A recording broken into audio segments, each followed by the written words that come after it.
Dami oh. Doon sa kabila. Ayun po. Saan dyan? Ano? Yan, kulay dugo siya. Parang may natagha.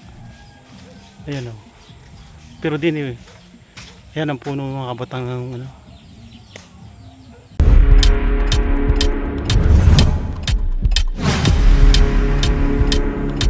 Yan mga batay, good morning sa inyo lahat. Ang oras ay alas 11 na ng umaga at ngayon ipapakita ko sa inyo. Ako'y namutol ng kahoy. Hindi ko alam kung anong punong kahoy yon at talagang ako'y namangha at gawa ng ang dagta ay kulay dugo. Hindi ko alam kung anong punong kahoy ito. Pero meron sa amin kapareho, pero iba naman, hindi kulay dugo yung dagta. So pagkakaputol ko na nagdudugo siya, yung parang kulay dugo yung katas niya. So papakita ko sa inyo ito yung mga kabatang. Ito, tatlong puno yung malaki. Yan. Yan, you know, ang kanya, yan, pagkakaputol ko yan, yung nalabas dyan sa gitnang yan ay kulay dugo. Yan dito, kulay dugo. Saka doon sa kabila. Ito ang marami mga kabatang yung pinagpuputol ko. Talagang, ayan o. Grabe.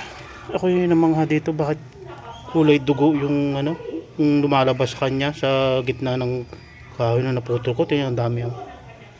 Yan o. Yan, kulay dugo siya oh.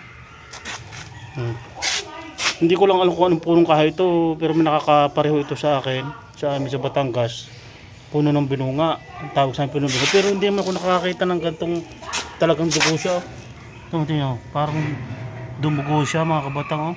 Grabe oh. Yan oh, ang dami oh. Yan oh. Yan, tingnan, lalo pa ito, tingnan naman oh. Grabe, oh, parang dugo talaga siya.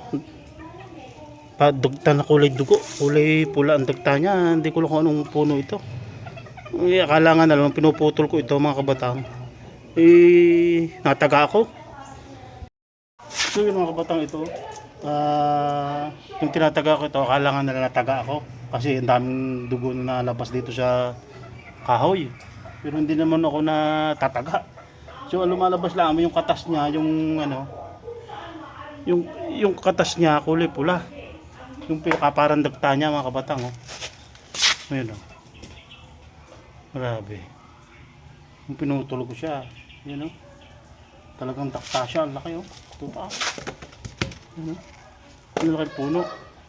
So papakita ko sa inyo kung anong puno yan. So tawag ko puno ng binunga, hindi ko alam, pero sa Batangas hindi naman kami na putol ng gayaan eh. Hello guys. Ano, kulay dugo ito mo, Sam, kulay dugo yung anak ko. Anong ano yan? Ba't kulay dugo yan? Hindi makita, ano. Nadra kulay dugo? Kulay pula ang dagta niya, ano? Dito. Ha? Ito kulay pula, yan, ano?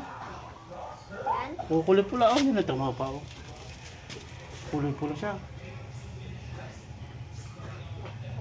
No?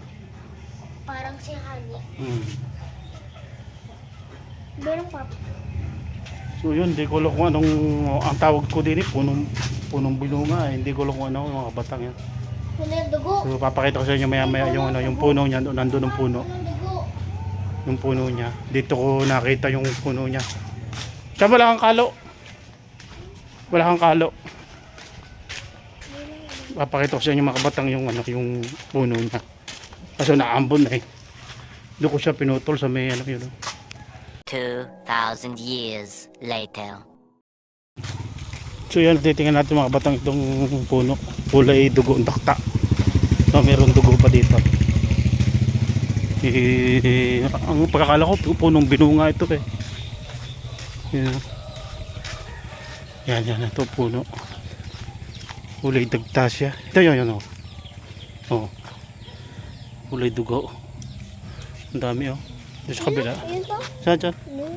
Yan, kulay dugo siya. Parang may natagha. Ayan o. Pero din eh. Yan ang puno mga kabatang ano.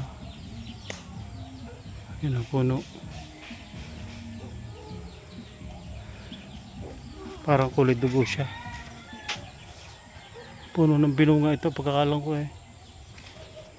Wala nang dito eh. Dito ko pinutol mga kabatang yan o. Pag pinutol siya, hindi siya nadugo doon sa puno. Pag yung pinutol, inalis mo sa puno, yun ang nadugo. Parang nadugo siya.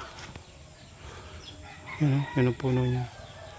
Pagkakala ko punong binunga ito eh, kapareho na sa Batangas. Tinanggal siya, nadugo siya. Yan o. Parang dugo siya o.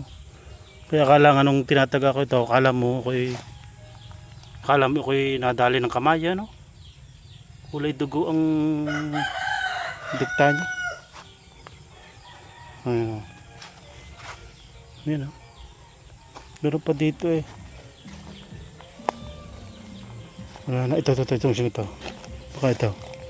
Wala na. Yan ito. Kulay dugo. Yan. Tingnan rin. Kulay dugo siya. Yun mga kabata, nakita natin yung puno. Hindi ko alam kung anong puno yun eh. Parang alam puno ng binunga o iba kasi yung sa amin doon may puno ng binunga. Tawag sa amin. Pero hindi naman kulay pula ang dakta niya. Yung parang dugo siya. Pero yung pinagputulan ng puno, hindi siya nadugo. Pero pag inalis mo yung sanga niya doon sa puno, yung sanga ang nadugo ng dagta. Kulay pula yung dugo. Yung dagta niya parang kulay dugo. Kaya yung pinuputol ko mga batang noong isang araw yan, kahapon, ay akala nga nila nataga ako. Pero hindi naman ako natataga. Hindi ko din alam eh na yung pala, yung pinuputol ko ay kulay pula yung natulong parang dagta siya. Hindi ko alam yung kung ano. So, sinesearch ko sa kwan, hindi ko alam kung ano yun. Kung anong puno yan. Dito lang ito sa Mindanao ko na pinutol eh. Kasi nga naglinis kami ng dalan. Eh hindi ko alam kung anong puno. Pero yung tapat ng kanilang balay eh, hindi din nila alam kung bakit kulay pula yung dagta. Kulay pula yung natagas. Parang dugo siya. Hindi ko alam kung ganun. Hindi din nila alam. Kasi pag pinutol mo yung sanga, yung puno eh hindi nadugo. Pero yung inalis mo yung sanga, pag nakita mo, kulay dugo yung parang dagta niya. At nag-search ako sa YouTube, wala naman akong makita kung anong walang nag-vlog na ganyan na kulay dugo. So yun. Pagkakapagtaka ito mga kabatang, pagka inalis mo yung sanga ang nadugo, yung kulay dugo yung dagta niya. Pero yung puno na pinutulan mo, hindi siya nadugo, hindi siya natagas na kulay pula. Yun lang, pag inalis mo yung sanga, yun ang makikita mo may kulay dugo yung dagta, parang dagta siya. So nagtanong din ako dito, hindi naman nila alam yung sa may kapitbahay, hindi din nila alam kung ano yung puno. Bakit? Kailangan nila nataga ako o ganon.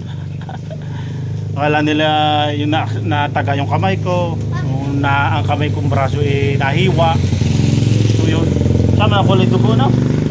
Oo. Kaya kulay dugo yun mga kapatang. Sila na. Hindi ko alam kung anong puno yun. Ang alam ko parang puno ng bunga eh. Gusto rin? Oo, okay lang. Kayo mo? Parang kulay puno ng binung. Tawag namin puno ng binunga eh, pero doon naman sa Batangas sa amin hindi naman hindi pag pinuputo ko hindi naman napula yan eh. Ang alam ko hindi pula.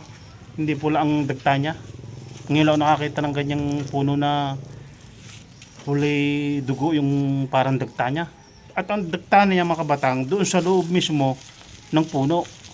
Doon sa loob, halimbawa isang sanga, nasa loob siya ng ang dagta, hindi yung pag tinapas mo doon natakta, pero yung pinakaloob ng puno doon nalabas yung parang dugo, kulay dugo. So search natin yan sa YouTube. Wala akong makitang nag-vlog ng ganyang puno na kulay dugo. Ano kaya yan? Grabe. Kasi ako meron din parang kagaya din ng punong ganyan sa amin sa Batangas, hindi naman kulay dugo yung dagta niya, kulay puti. Pero ito kasi nasa Mindanao ako mga batang dito sa Coronadal, eh naglilinis nga kami, wala din makapagsabi kung anong puno yan na kulay dugo na nandakta. Kasi nagtataka nga yung tapat ng bahay din eh, na sa may puno, ay nataga yata yung asawa mo, ba't ganyan kulay dugo yung yung puno, yung sanga, ang dami dugo, pero hindi naman dugo ko yun. So yun. Maraming salamat sa inyo panonood at i-search natin yung mga kabatang. Yun.